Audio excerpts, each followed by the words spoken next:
시편 107편 말씀은 우리 그리스도인들이 새해를 맞이했을 때 읽으면 아마 가장 참 은혜가 되는 그런 말씀일 거라고 저는 생각합니다.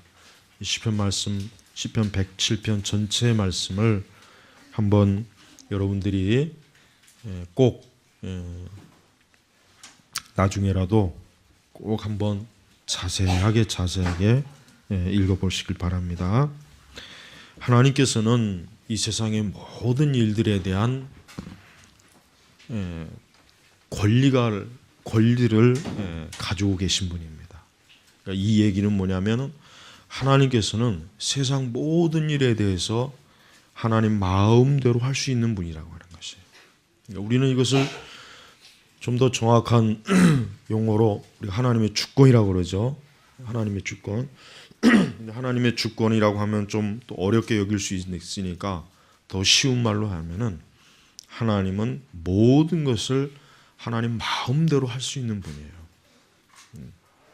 우리는 먼저 이것을 철저하게 인식을 하고 있어야 돼요.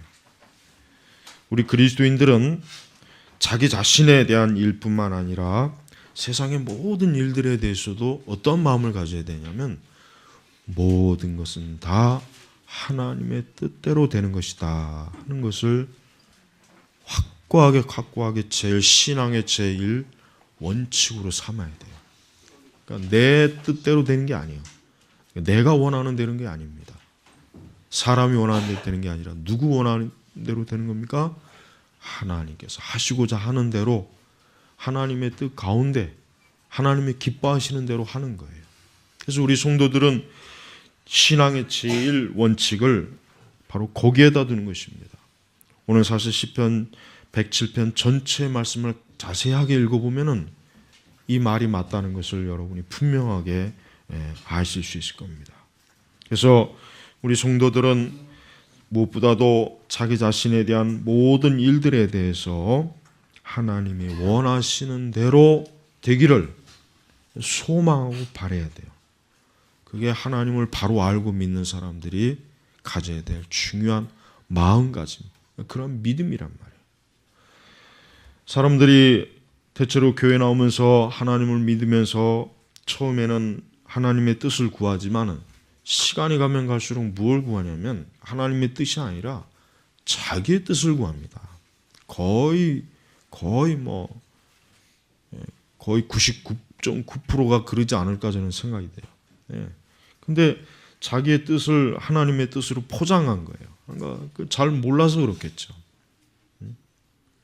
우리는 철저히 하나님께서 기뻐하시는 것, 하나님이 원하시는 것, 하나님이 즐거워하시는 것, 하나님이 사랑하는 것, 하나님이 좋아하시는 것, 이것을 우리가 가장 추구하고 가장 원해야 돼요. 그것 이상으로 우리는 바라서도 안 되고 우리는 원해서도 안 되고 추구해서도 안 되는 것입니다. 그러한 신앙이 바로 뭡니까? 그러한 신앙이 성경적 신앙입니다. 그러한 신앙이 사실 칼빈주의적인 신앙이에요. 네. 우리가 원하고 내가 소원하고 내가 바라는 것, 그것을 우리는 추구하면 안 돼요. 네. 왜 우리 교회가 송구영신 예배를 왜 안 하는 줄 아십니까? 송구영신 예배 뭐하러 그거 왜 합니까? 그 전부 다 사람들이 다 하나님 앞에 내가 원하는 것, 내가 바라는 것, 하나님 이제 새해는 이루어 주세요. 다 그런 뜻으로 하는 거 아니겠어요? 물론 그게 전적으로 잘못됐다고 하는 건 아니에요. 그런데 기독교 신앙은 뭡니까? 철저하게 하나님께서 원하고 기뻐하는 것을 추구하는 게 기독교 신앙이에요. 근데 지금 세대의 신앙은 어디 그런 신앙을 가지고 있습니까? 그런 신앙을 가지고 있질 않아요. 전부 다 사람이 원하고 사람이 좋아하고 사람이 기뻐하고 이거로 교회가 얼마나 완전히 도배를 했어요. 범벅이 돼버렸어요. 이제는 그런 것이 옳은지 그른지 구별조차도 못하는 시대가 돼버렸어요. 그 전에는 그래도 좀 구별을 할 수 있는데 지금은 그것조차도 이제 구별을 못하는 시대가 돼버렸단 말이에요. 그러니까 교회를 의뢰에 나오면은 다 내가 원하고 내가 소망한 것을 이루기 위해서 교회 나온 것으로 알고 있지. 참으로 하나님의 영광, 하나님의 뜻, 하나님이 기뻐하는 것, 하나님이 가장 소망하는 것, 오직 하나님, 오직 주님의 영광, 오직 그리스도께서 원하시는 것. 그러니까 이러한 생각과 이런 마음은 지금 교회 신자들의 마음속에서 거의 흔적을 찾아보기 어렵단 말이에요. 그러니까 하나님의 교회가 아니라 사람의 교회가 되어서 지금 그런 현상이 나타나는 것입니다. 또한 하나님은 모든 것을 다 통치하십니다. 하나님은 모든 것을 통치하십니다.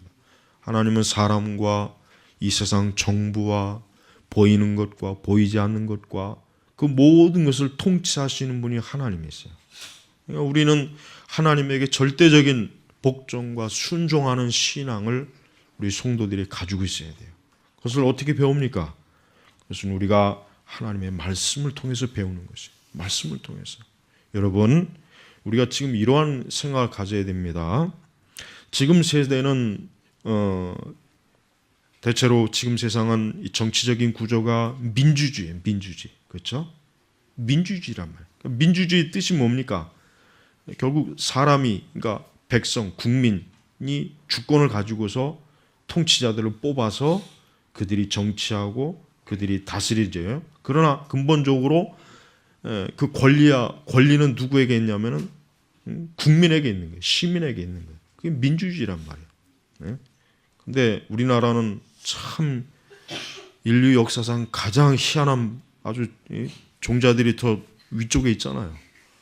김일성 그 3대 가족이 통치하는 그 말도 안 되는 황당한 아마 마르크스나 레닌이 오면은 아마 까무러칠 것 같아요.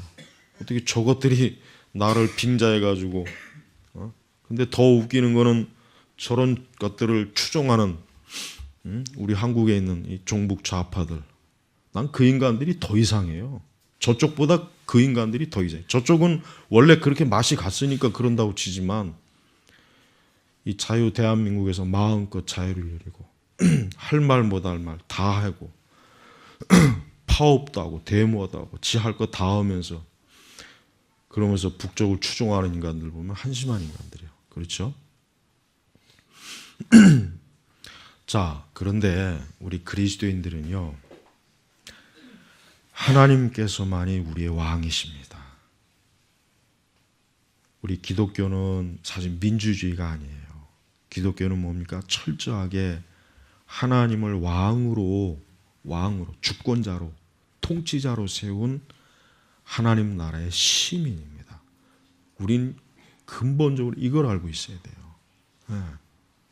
그러나 우리 하나님은 폭군이 아닙니다. 그분은 독재자가 아니세요. 그분은 강압적으로 사람을 죽이고 파괴하는 그러한 그 옛날에 그 말도 안 되는 폭군, 억압을 하는 그런 사악한 왕이 아니라 어떤 하나님입니까? 우리 107편 1절에 뭐라 그랬습니까? 여호와께 감사해라. 그분은 선하시며 그분의 인애가 영원하시다. 하나님은 어떠한 분이십니까? 선하시고 인애가 영원하신 분이에요. 여러분, 우리 그리스도인들은 우리 하나님이 나의 왕이요, 나는 그분의 백성이고 그분에게 복종해야 될 분이라는 걸 철저하게 알고 있는 사람이 그리스도인이에요. 그러니까 그리스도인은 이 세상의 법이나 통치자 위에 누가 계신 걸 압니까? 하나님께서. 영광의 하나님께서. 성부와 성자, 성령, 이 삼일째 하나님 아버지께서 나의 왕이시오, 나의 아버지시오, 나의 통치자라는 걸 믿는 거예요. 그러니까 우리는 그 통치자 앞에 절대적으로 복종하는 것입니다. 그분의 말씀 한마디, 그분의 뜻 앞에 우리는 벌벌 떨어야 돼요. 복종해야 돼요. 네?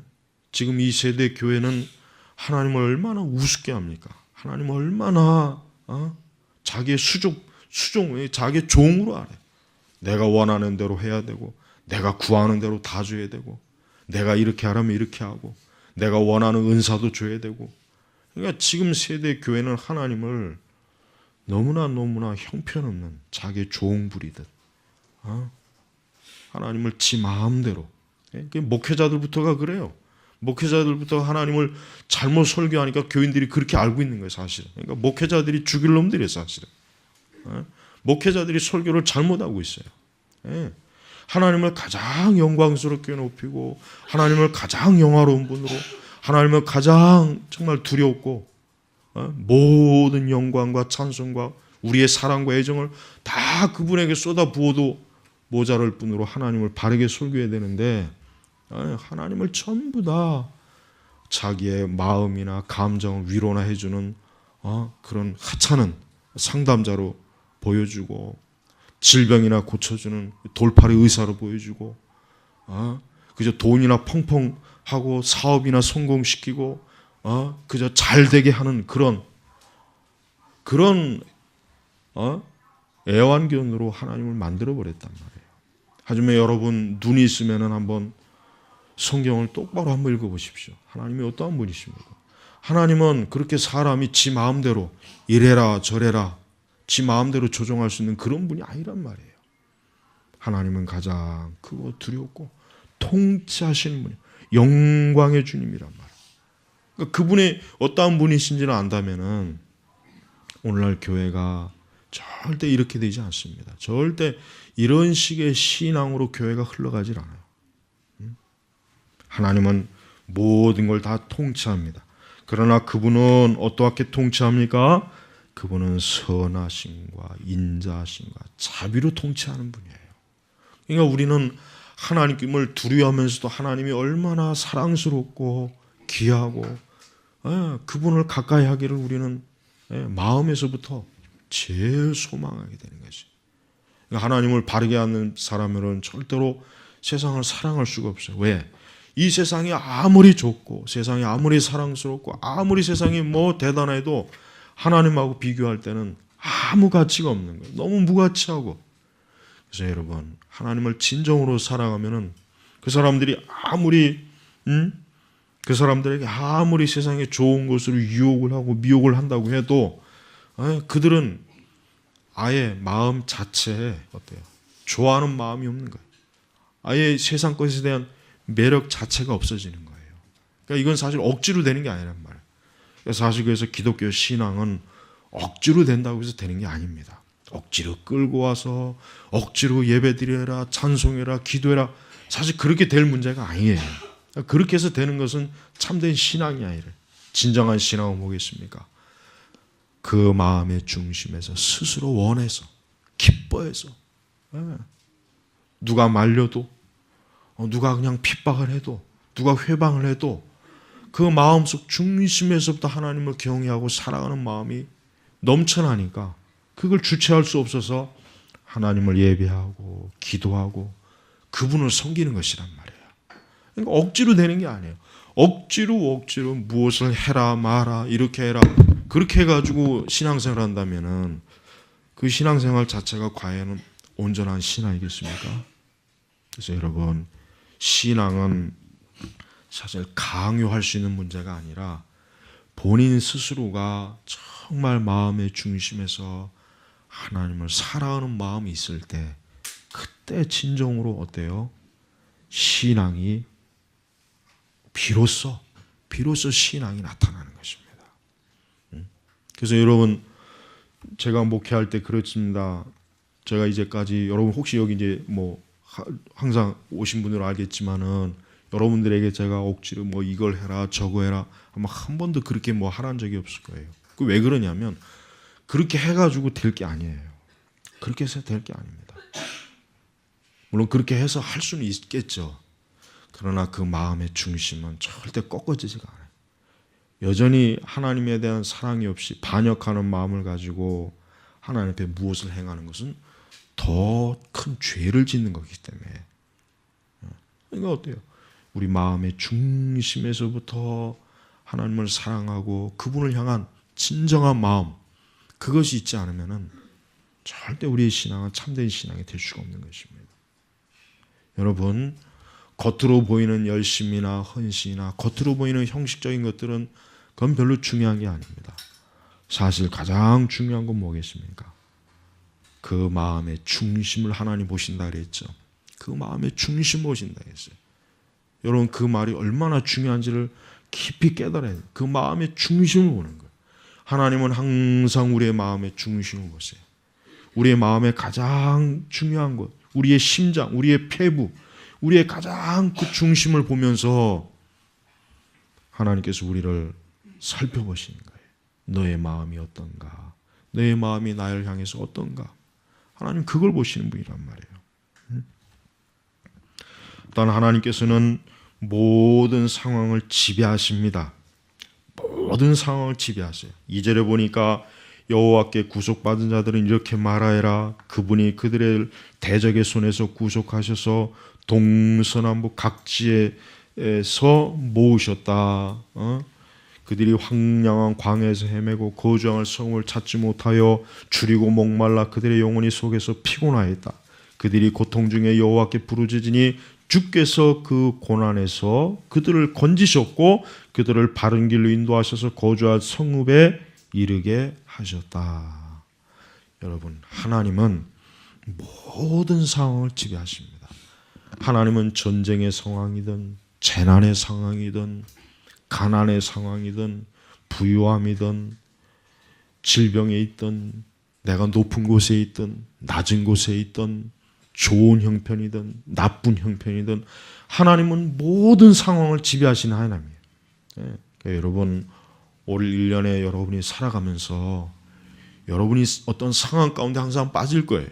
그럴 때마다 하나님은 지금 나의 모든 것들을 지배하고 계신다. 내 모든 상황을 하나님이 통치하신다 하는 것을 꼭 마음에 명심해야 돼요. 이게 성도들의 신앙이 굉장히 중요한 거예요. 그렇기 때문에 우리 성도들은 진정으로 믿음 있는 사람은 어떠한 상황이나 형편에 처해 있어도 절대로 두려워하거나 염려하거나 어떤 상황 때문에 막 조바심을 내거나 그것 때문에 막 안절부절 못하거나 그러지 않습니다. 왜?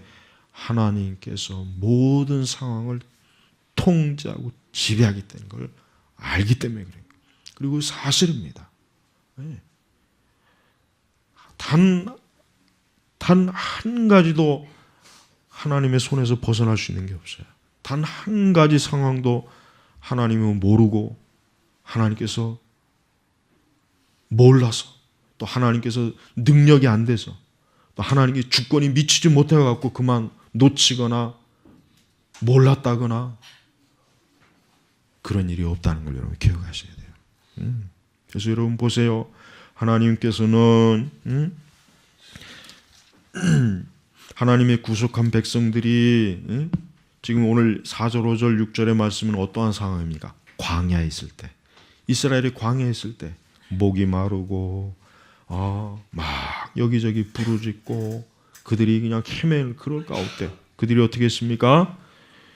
그들이 고통 중에 여호와께 부르짖으니 주께서 그 고난에서 그들을 건지셨고 그들을 바른 길로 인도하셔서 거주할 성읍에 이르게 하셨다. 보세요. 우리 사람이 살아가는 길은 사실 황량한 광야입니다. 우리 인간이 살아가는 길은 사실은 황량한 광야예요. 예외가 없습니다. 돈이 많은 사람들은 항상 꽃밭을 거닐 것 같죠? 천만에요. 그들도 광야에 있는 것이에요. 이 세상 누구나 다 예외가 없어요. 다 광야에서 지치고 헤매는 거예요. 그러나 우리 그리스도인들은 구원의 길이 있어요. 우리 그리스도인들은 소망의 길이 있어요. 뭡니까? 하나님께 부르짖고 이거 뭡니까? 하나님께 기도할 수 있는 길이 있는 거예요. 그래서 우리 그리스도인들은 절대로 광야에서 헤맬 필요가 없습니다. 목말라 할 필요가 없습니다. 왜요? 우리 주 예수 그리스도께서 우리의 목자가 되신 분이에요. 그래서 시편 23편이 뭡니까? 여호와는 나의 목자시니 여호와는 나의 목자시니. 그 누구이십니까? 다윗의 고백이에요. 다윗의 신앙이에요. 여호와는 나의 목자시니. 다윗이 어떤 사람입니까? 다윗은 왕이에요. 다윗은 주변에 자기를 보호해주는 군사가 많습니다. 신하들이 있습니다. 백성이 있습니다. 그러나 다윗은 그들이 나의 목자가 아니라 뭡니까? 여호와 하나님 아버지 우리 주 예수 그리스도께서 나의 목자이시니. 여러분 올 한 해 여러분의 목자를 누구로 삼아야 되겠습니까? 우리 주 예수님이에요. 예수님이 목자예요. 다른 누구가 목자가 될 수 없어요. 남편이 목자가 될 수 없어요. 아내도 목자가 될 수 없고 선생님이 나의 목자가 되는 게 아닙니다. 학원 강사가 내 목자가 되는 게 아니에요. 대통령이 아닙니다. 내 목자는 오직 주님이에요. 그러니까 여러분이 새해 첫날부터 주 예수님 올 한 해 나의 목자가 되어주세요. 주님이 나를 어디로 이끌든 나는 그냥 주님만 믿음으로 말씀으로 나는 주님을 따라가겠습니다. 주님 나의 목자가 되어주세요. 여러분의 자녀들의 목자가 누구입니까? 부모가 아닙니다. 주 예수 그리스도입니다. 예수님이 목자가 되셔야 돼요. 철저하게 예수 그리스도께서 나의 목자가 된다는 이 믿음을 갖고 있어야 돼요. 이 세상이 아니에요. 돈이 아닙니다. 명예가 아닙니다. 권력이 아닙니다. 오직 주 예수 그리스도가 나의 목자가 되지 않으면 나에겐 정말 아무 소망이에요. 모든 게 다 있다 해도 주 예수 그리스도가 나의 목자가 되지 않으면 아무 소망이 없고 안전을 보장할 수 없어요. 정말 안전을 보장할 수 없어요. 그러니까 여러분 세상에서 제일 정말 겁이 없이 용감한 사람들은 예수님 안 믿는 사람이에요. 저 사람들은 어떠한 사람입니까? 내일을 보장할 수 없다요. 내일을 보장할 수 없는데 더 큰 문제는 그 이후에 보장할 수 없는 거예요. 네. 저들에게 죽음이 오고 저들에게 고난이 오고 곤고함이 오고 괴로움이 왔을 때 부를 수 있는 대상이 없어요. 있기는 있겠죠. 사람을 찾아가거나 뭐 다른 뭘 그러나 그것이 도움이 안 돼요. 진짜 도움이 안 됩니다. 오직 누구? 하나님만이 도움이 되거든요. 그러니까 사람은 하나님을 떠나서는 한순간도 존재할 수가 없는데 그런데도 얼마나 이 세상의 불신앙자들이 자신만만하게 살아요. 자신만만하게. 특별히 오늘 10절 말씀을 볼까요? 사람들이 어둠과 사망의 그늘에 살며 곤고함과 쇠사슬에 매여 있으니 이는 그들이 하나님의 말씀을 거역하며 지극히 높으신 분의 뜻을 멸시하였기 때문이다. 이게 지금 불신앙자들이에요. 이게 지금 저 교회 안 나오고 저 스키장에 있는 사람들이에요. 호텔에 있는 사람들이에요. 지금 여행 간 사람들이에요. 지금 이 사람들이 누굽니까? 예수 그리스도에게 나오지 않고 지금도 사방 천지에서 놀고 먹고 즐기고 먹고 마셔라 부어라. 지금 그 사람들이 지금 처한 상황인데도 그걸 모르고 있는 거예요. 그러니까 짐승이에요, 짐승. 짐승이에요. 여러분, 그리스도인들은 어떠한 경우에도 어둠과 사망의 그늘에 있지 않습니다. 곤고함에 있지 않습니다. 쇠사슬에 있지 않습니다. 왜요? 예수 그리스도께서 우리를 위해서 십자가에서 죽으시고 모든 저주를 누가 받으셨습니까? 예수님이 다 받으셨어요. 그러니까 예수 그리스도를 믿는 사람들은 어떠한 저주나 사망에 매이지 않습니다. 그러니까 예수님 믿는 사람들은 그래서 무당을 찾아가지 않는 거예요. 그래서 점을 보지 않는 거예요. 그래서 사주를 볼 필요가 없어요. 그래서 앞으로 내 일이 어떻게 될까? 어떻게 될까? 올 한 해 내 운수가 좋을까? 그럴 필요가 없어요. 왜? 그리스도 안에 있기 때문에. 그러나 그리스도 바깥에 있는 사람은 그렇게 해야 돼요. 그러니까 예수님 안 믿는 사람은 필히 반드시 무당을 찾아야 됩니다. 그 사람들은 그렇게 해야 돼요. 그렇게 안 하면 안 됩니다. 그렇게 해서라도 살아야 돼. 어쨌든 살아야 되니까. 어쨌든 살긴 살아야 되니까. 그러나 그리스도인들은 그럴 필요가 없습니다. 왜? 예수 그리스도께서 우리를 보호하시고 우리를 지키시기 때문에 우리는 매이는 게 없어요. 꺼릴 게 없어요. 그러니까 우리 성도들은 자기 자신의 앞날이 어떻게 될까? 내 장래가 어떻게 될까? 그런 걸 염려하지 마시고 오직 하나님이 기뻐하시는 것이 무엇일까? 그걸 찾으면 돼요. 9절에 보니까 주께서 목마른 영혼을 만족시키며 줄인 영혼을 좋은 곳으로 채워주시기 때문이다. 그래요. 그리스도에게 목마른 사람들, 하나님의 진리에 목마른 사람들에게는 좋은 곳으로 채워줍니다. 하나님께서는 여러분 우리는 육신의 것과 영적인 좋은 것을 채워주십니다. 예, 하나님 그 두 가지를 꼭 채워줍니다. 그러니까 여러분이 이 두 가지 부족함이 있을 때 하나님에게 구하고 하나님에게 도움을 구하고 하나님에게 나아가십시오. 하나님은 반드시 채워줘요. 분명히 채워주시는 하나님이시란 말이에요. 그리고 또 우리를 바른 길로 인도하시죠. 바른 길로 인도하십니다. 7절에 그들을 바른 길로 인도하셔서, 여러분 사람이 살아도 바른 길로 가야 돼요. 그릇된 길로 가면 안 됩니다. 그릇된 길로 가면 비참해요. 불행해요. 행복이 없어요. 기쁨이 없어요. 즐거움이 없어요. 그러니까 사는 낙이 없습니다. 바른 길로 가야 돼요. 바른 길로 가야 사는 낙이 있고 기쁨이 있고 재앙이나 재난의 두려움이 없습니다. 여러분 세상에 재난이나 재앙이나 불행이나 어떤 이런 것들이 다 그냥 오는 게 아니에요. 그거 다 그 죄 때문에 오는 거예요. 그거 다 불신앙자들에게 오는 거예요. 하나님 벗어난 사람들에 오는 거예요. 그냥 이유 없이 오는 게 아닙니다.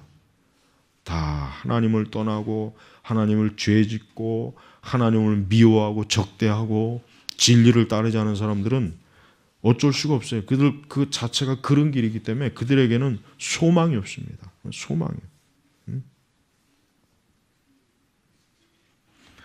또한 때로 하나님께서는 우리를 어떻게 인도하십니까? 때로는 우리가 교만할 때는 우리를 낮추십니다. 그래서 12절에 그러므로 주께서 수고로 그들의 마음을 낮추시니 그들이 넘어져도 도울 자가 없다. 그때 그들이 고통 중에 여호와께 부르짖으니 주께서 그 고난에서 그들을 구원하셨다. 때로는 우리 성도들이 고통과 고난에 빠질 때가 있습니다. 어떻게 하면 그때가 왜 그렇습니까? 우리의 교만함과 우리의 허영심과 우리의 세속적인 것과 우리의 인본주의적인 것을 꺾으시려고 하는 거예요. 꺾는 거예요. 또 그거보다 더 큰 건 뭡니까? 불신앙. 여러분 성경에 보면은 이스라엘 백성들이 불신앙에 많이 빠졌죠. 불신앙. 근데 여러분 불신앙도 두 가지를 나눠야 돼요. 근본적인 불신앙. 이건 뭡니까? 아예 예수님 안 믿는 사람, 하나님 안 믿는 사람. 이 사람들 이건 근본적인 불신앙이고 두 번째 불신앙이 있어요. 뭐냐면 예수님은 믿어요. 예수님 믿고 하나님 믿습니다. 그러나 실제적으로 하나님의 말씀과 진리를 잘 못 믿는 거예요. 그러니까 믿음이 약하다 그러죠. 보통 가장 쉬운 말로 믿음이 약하니까 항상 말씀대로보다는 항상 결정적인 순간이 오면은 꼭 인간적인 방법 쓰고 말씀에 불순종하는 길로 자꾸 가고, 이거 불순종이라면 이것도 불신앙이에요 사실은. 여러분이 그런 불신앙에 빠지지 않아야 돼요. 그러니까 올 한 해도 살 때 항상 성경의 말씀이 이렇다면은 그건 그런 거예요.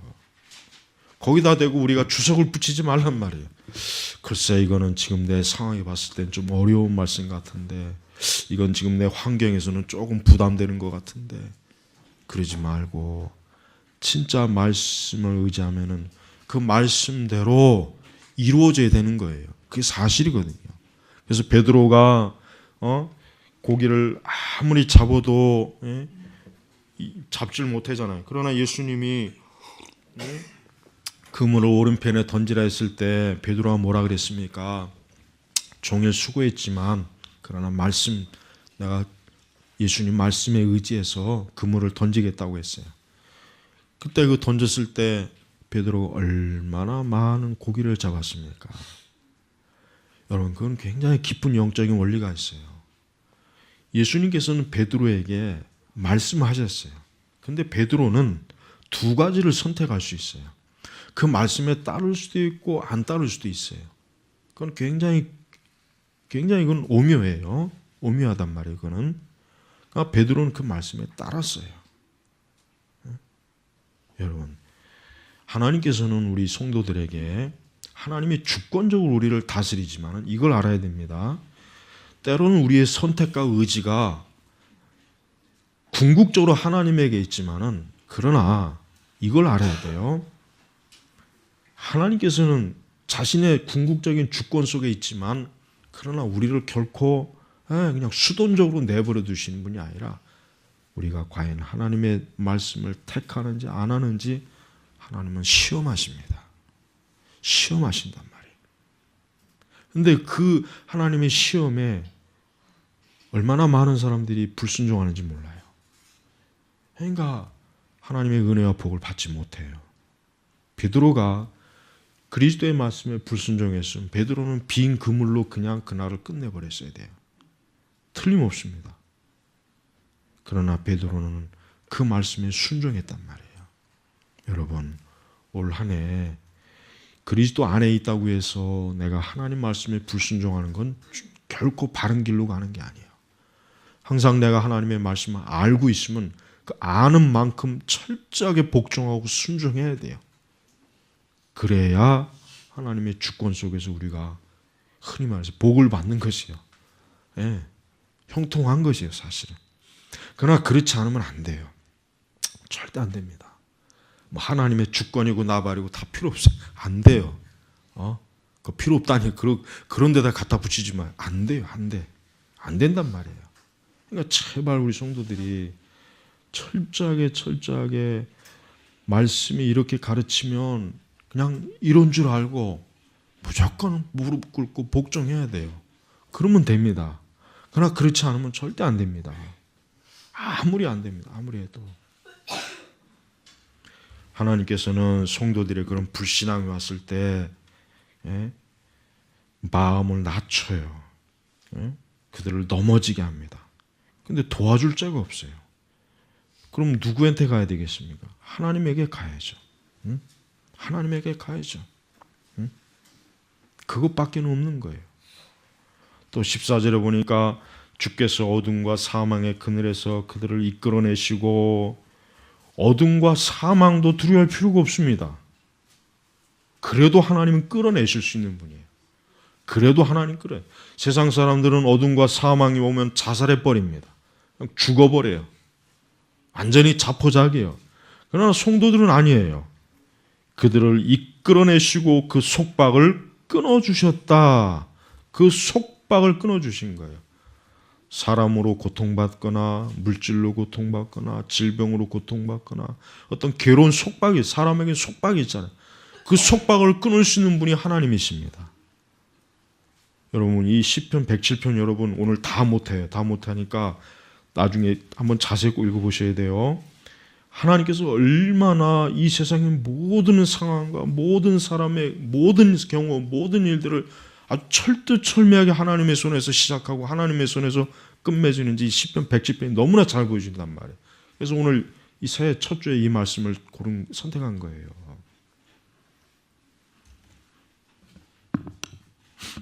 하나님은 놀라운 일을 하십니다. 상황을 지배하십니다. 고통받고 고난받는 자들을 불쌍히 여기십니다. 하나님은 단순히 아주 혹독한 군주가 되어갖고 높은 곳에서 하나님 자신의 평안과 영광만을 구하시는 분이 아니에요. 하나님을 사랑하고 하나님의 계명을 따르고 하나님을 진심으로 사랑하는 자에게는 사망과 속박과 어떤 고난, 어둠 그에게는 아무것도 문제가 안 됩니다. 하나님께서 그 모든 것을 건지시는 거예요. 그러니까 우리 그리스도인들은 다른 어떤 것에 신경 쓰지 말고 참으로 하나님을 영화롭게 하는 일에만 신경 쓰는 거예요. 그래서 웨스트민스터 대소요리 문답 일문이 그거 아닙니까? 하나님을 영광스럽게 영화롭게 하는 이게 사람의 본분이에요. 근데 거기서 다 걸려 넘어지는 거예요. 2계명까지 갈 필요도 없어요. 그냥 1계명에서 다 걸려 넘어지니까 그 다음부터 뭐 공부할 필요도 없고 얼마나 그게 깊은 기독교 벌써 웨스트민스터 그 작성된 시기가 언제입니까? 기독교가 서구에 들어온 지 1000년이 더 넘은 시기예요. 그 1000년 동안 서구의 기독교인들이 깨달은 거야. 사람은 하나님을 영화롭게 하고 그분을 즐거워하고 그분을 기쁘게 하는 이게 사람의 본분이다. 그래서 그걸 제일 첫 번째로 놔둔 겁니다. 첫 번째로. 여러분 올 한 해 사람들은 많은 계획을 세울 겁니다. 우리 그리스도인들도 많은 계획을 세울 수 있어요. 그러나 제일 첫 번째는 다른 거 아닙니다. 내가 올 한 해 하나님을 영화롭게 기쁘시게 그분을 즐거워하고 그것만 여러분 잘 계우세워도 다른 계획 안 세워도 돼요. 다른 거 필요 없어요. 다른 거 전혀 문제될 게 없어요. 네? 어둠과 사망 그늘만큼 무서운 게 어디 있습니까? 그렇죠? 네? 사람이 당할 수 있는 최악의 상황이 어둠과 사망인데 근데도 그들을 이끌어내시고 그 속박을 끊어주셨다. 그러면서 15절에 주님의 인애와 사람들에게 하신 놀라운 일로 여호와께 감사해라. 주께서 놋대문을 깨뜨리시고 쇠빗장을 꺾으셨기. 놋대문과 쇠빗장 얼마나 이게 강합니까? 놋대문과 쇠빗장. 이거 우리 사람의 힘으로 절대로 꺾을 수 없고 그러나 하나님은 어때요? 꺾잖아요. 무너뜨리잖아요. 올 한 해도 아마 모든 사람들은 자기 나름대로 치열하게 살 겁니다. 아마 정말 피 터지게 살 겁니다. 아마 피눈물 날게 올 한 해도 달려가야 될 겁니다. 하지만 하나님과 함께하지 않는 사람은 이 놋대문, 쇠빗장 앞에서 다 무너져요. 다 무너지니까 다 무너져. 살 수가 없어요. 살 길이 없어요. 그러나 여호와를 자기의 주로, 여호와를 자기 하나님으로 삼는, 여호와를 우리 주 예수 그리스도를 자기의 목자로 삼은 사람들은 놋대문, 쇠빗장 다 하나님이 꺾는 거예요.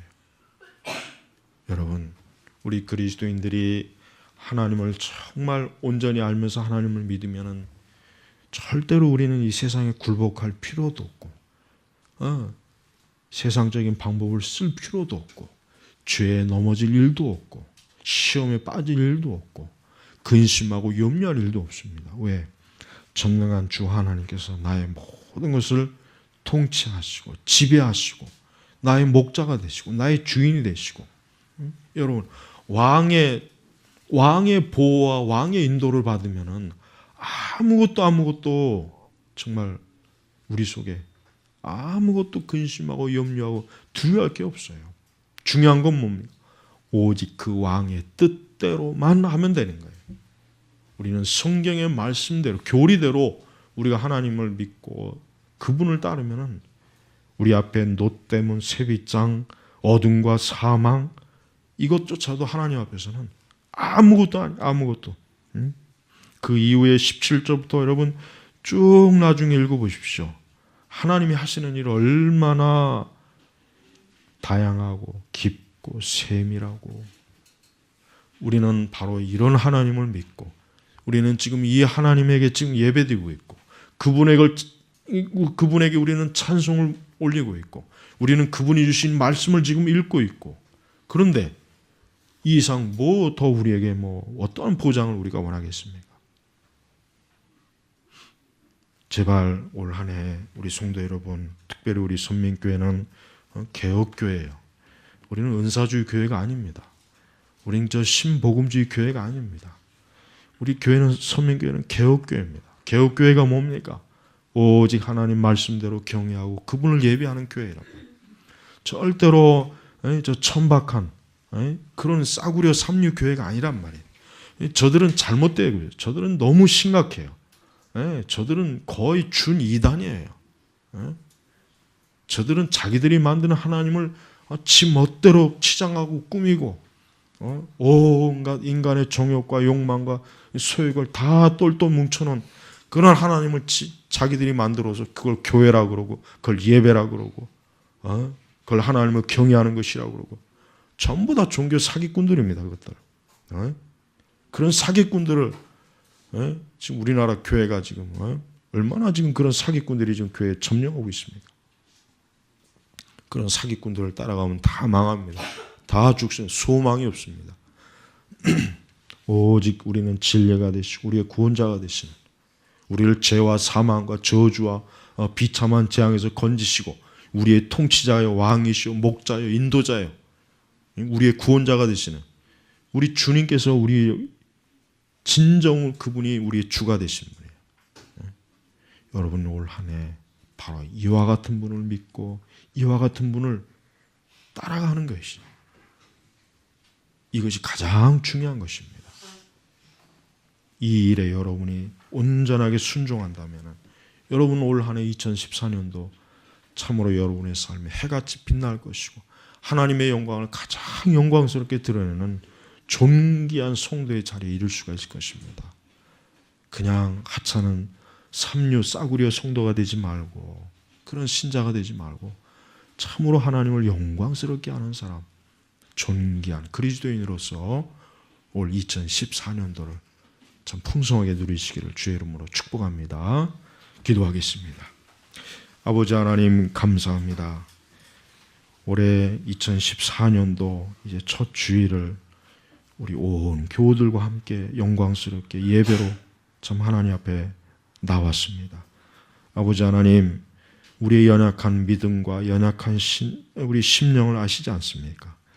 우리가 얼마나 참 하찮고 보잘것없고 어리석고 미련하고 지혜가 없고 얼마나 우리가 의지가 약하고 결심도 약하고 얼마나 우리 자신이 참 주 앞에 메뚜기처럼 보잘것없는데 주님이 아시오니 오늘 이 자리에 있는 우리 선민교회 교우들 한 사람 한 사람을 강하게 하시옵소서.